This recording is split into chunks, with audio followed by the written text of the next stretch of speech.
And the Lord added to and spake to Job and said, Whether he that striveth with God shall have rest so lightly? Soothly, he that reproveth God oweth for to answer to him. And Job answered to the Lord and said, What may I answer, which have spoken lightly, that is, undiscreetly and foully? I shall put mine hand upon my mouth.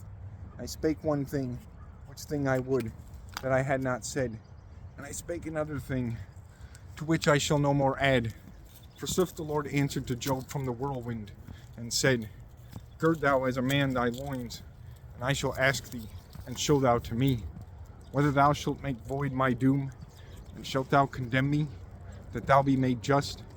And if thou hast an arm or power, as God hath, and if thou thunderest with like voice, take thou fairness about thee, and be thou raised on high, and be thou glorious, and be thou clothed in fair clothes, and destroy thou proud men in thy fierce vengeance, and behold thou, and make low each boaster.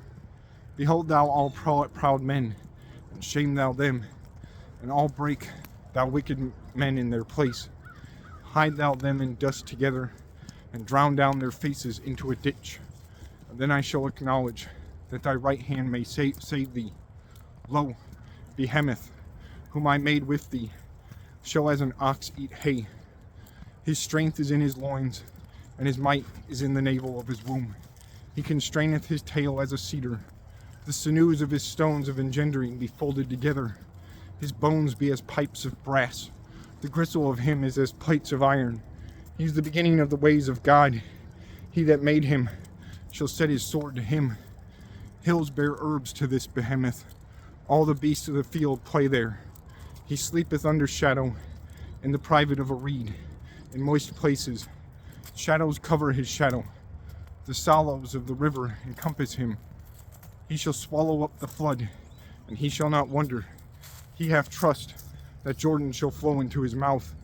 He shall take them by his eyes, as by an hook, and by sharp shafts he shall pierce his nostrils.